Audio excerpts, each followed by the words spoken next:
எல்லாருக்கும் வணக்கம்.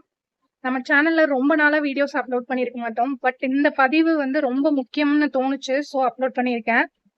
அது என்னன்னா, பேபீஸ்க்கான பாராசிட்டமால் டோசேஜ் பத்தி தான். நான் வந்து ரீசென்ட்டா என்னோட 2ண்ட் பேபிக்கு வேக்சின் போட்டுட்டு பக்கத்துல அதாவது அங்கன்வாடி, பால்வாடின்னு சொல்லுவோம் இல்லைங்களா? அங்க வந்து போய் வேக்சின் போட்டு வந்தேன்.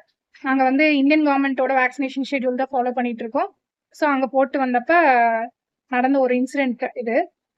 சரி பாயிண்ட்டுக்கு வருவோம். ஃபர்ஸ்ட் வேக்சினேஷன் முடிஞ்சதும் பாராசிட்டமால் சிரப் குடுத்துட்டு 2.5 ml குடுக்கணும்னு சொல்லி அனுப்பிட்டாங்க. நாங்களும் குடுத்துட்டோம். வந்து அப்பயும் ஒரு டவுட் இருந்துச்சு மைல்டா. பிகாஸ் ஃபர்ஸ்ட் சைல்டுக்கு வந்து நாங்க இவ்ளோ நெறைய எம்எல் வந்து பாராசிட்டமால் டிராப்ஸ் வந்து குடுத்த மாதிரி ஞாபகம் இல்ல. ஸோ டோசேஜ் செக் பண்ணப்ப தான் ரொம்ப ஷாக் ஆயிடுச்சு எங்களுக்கு. அதாவது 150 மில்லிகிராம் பெர் எம்எல்னு ஸ்ட்ரென்த் மென்ஷன் பண்ணியிருந்தாங்க அந்த பாட்டில்ல. அத நான் உங்களுக்கு இங்க ஃபோட்டோ அட்டாச் பண்றேன். அப்புறம் ஒன்ஸ் இன் 6 ஹார்ஸ் வந்து குடுக்கணும்னு சொல்லியிருந்தாங்க. பேபிக்கு ஒன்ஸ் வந்து குடுத்துட்டோம் வேற.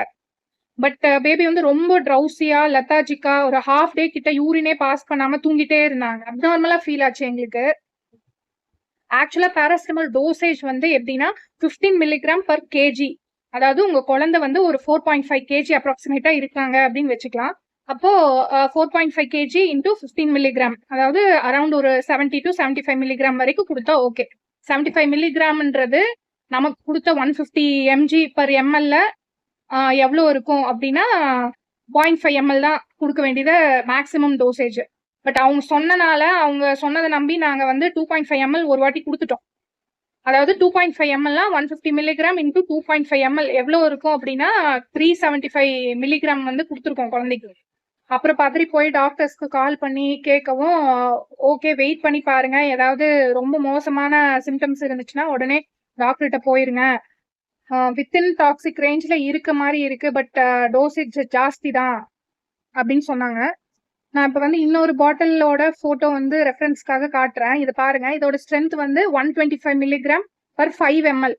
இதுல தான் வந்து அவங்க சொன்ன ஆக்சுவல் அமௌண்ட் வந்து கொடுக்கணும். 2.5 எம்எல் வந்து கொடுக்கணும். மெடிசன் வந்து நியூ லாட் வந்தனால நர்ஸ் அவேர்னஸ் இல்லாம பழைய டோசேஜ் ஞாபகத்துல சொல்லிட்டாங்க போல இருக்கு. நல்ல வேலையா நாங்க வந்து 6 ஹவர்லயா நெக்ஸ்ட் டோசேஜ் கொடுக்கறதுக்கு முன்னாடியே வந்து இதை கவனிச்சுட்டு பார்த்துட்டோம். ஆக்சுவலி இது வந்து ஏன் ரொம்ப இம்பார்ட்டன்ட்னா, குழந்தைங்களோட லிவரை வந்து ரொம்ப பாதிச்சிடும் இந்த மெடிசன் வந்து ஓவர் டோஸா டாக்ஸிக்கா போகும்போது. அது வந்து மெடிசன் பாட்டிலே வந்து மென்ஷன் பண்ணியிருப்பாங்க. ஸோ நீங்க எங்க வந்து வேக்சினேஷன் பண்ணீங்கனாலும் டாக்டர்ஸ் தவிர வேற யாராச்சும் மெடிசன் கொடுக்குறாங்க அப்படின்னா உங்களுக்கு நல்ல ரைட் டோசேஜ் தெரியும்னா மட்டும் ஃபாலோ பண்ணுங்க. உங்க ஃப்ரெண்ட்ஸ் அண்ட் ஃபேமிலி கூட இந்த பதிவை கண்டிப்பா ஷேர் பண்ணுங்க. ஃபியூச்சர்ல இந்த மாதிரி இன்சிடென்ட்ஸ் நடக்காம நம்ம தவிர்த்துருவோம்.